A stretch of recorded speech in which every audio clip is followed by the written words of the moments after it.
केंद्र सरकार के बाद बिहार सरकार को भी झुकना पड़ा। देखिए, काफी हंगामा बिहार में देखने को मिला 25 जुलाई को। उसके बाद जो है कई लोगों के ऊपर एफआईआर दर्ज किए गए, कई छात्रों के ऊपर एफआईआर दर्ज किए गए, जेल में किसी को भेज दिया गया। उसके बाद जो है सीजीपी के फाउंडर के साथ साथ सीजीपी के कई लोग जो है उन्होंने चेतावनी दी कि सरकार जो है जो वादों पर खड़ी उतर, जो वादे किए हैं, जिन पर कंप्रोमाइज हुआ है, उन चीजों को पूरा करे, नहीं तो हम बिहार आकर बहुत बड़ा आंदोलन छेड़ देंगे। इन तमाम चीजों को लेकर जो है चर्चाएं काफी गर्म थी। कल देर शाम जो है गृह विभाग का एक पत्र जारी होता है, उसके बाद जो है तमाम लोगों की रिहाई की जाती है। हमारे साथ पूर्व आईपीएस अधिकारी अमिताभ कुमार दास जी। सर, सरकार जो है केंद्र सरकार से अब राज्य सरकार भी झुक गई।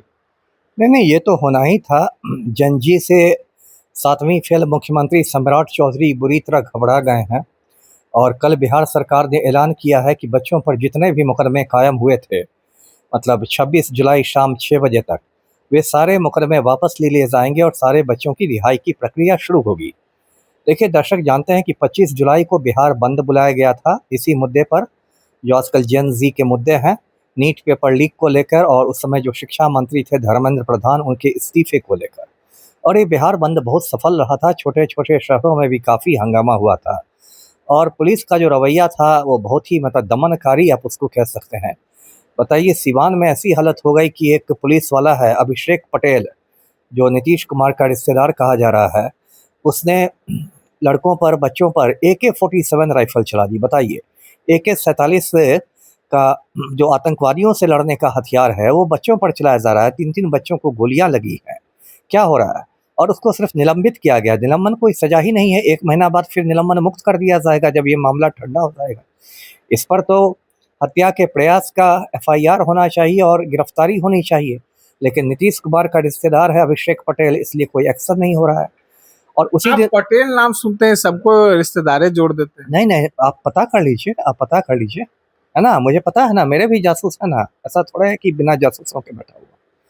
उसके बाद देखिए, आपको पटना में देखिए क्या हुआ। तेज प्रताप यादव, जिन्होंने जो बिल्कुल शांतिपूर्ण, मैं कोई तेज प्रताप का प्रशंसक नहीं हूं, उन्होंने तो मेरे खिलाफ थाना में शिकायत की है, मानहानि का भी केस दिया। मेरे खिलाफ में एकदम अंट शंट बयानबाजी करते हैं, लेकिन इस मामले में तेज प्रताप यादव बिल्कुल निर्दोष हैं।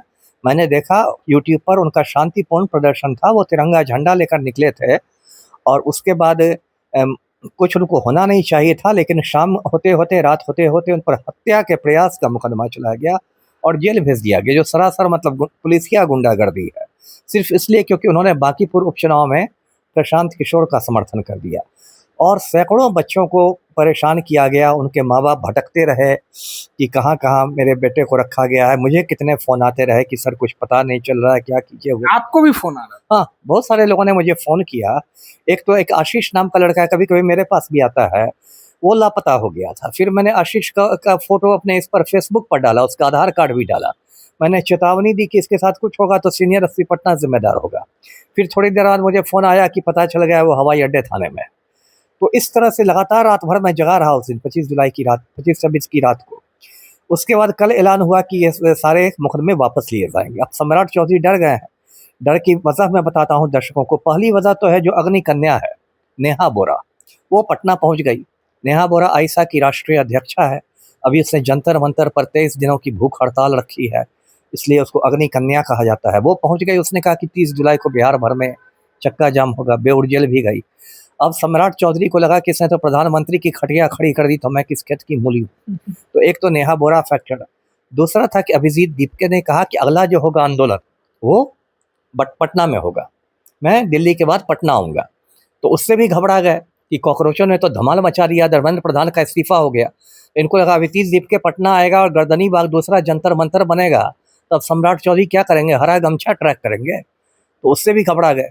तीसरी बात हुई कि तेजस्वी यादव जो विपक्ष के नेता हैं वो लौट गए छुट्टियां मनाकर, और आते ही के साथ उन्होंने कहा कि सम्राट चौधरी सड़क छाप गुंडा है। हालांकि ये बात पूरा बिहार जानता है, लेकिन लोग खुलेआम नहीं बोलते थे। तो तेजस्वी यादव ने अपना उनको सर्टिफिकेट दे दिया कि सड़क छाप गुंडा है। वो भी चेतावनी दे दिए थे कि आंदोलन कर। उन्होंने भी कह दिया था कि 29 जुलाई की सुबह को हमारा आंदोलन होगा। तो उससे भी सम्राट चौधरी घबरा गए।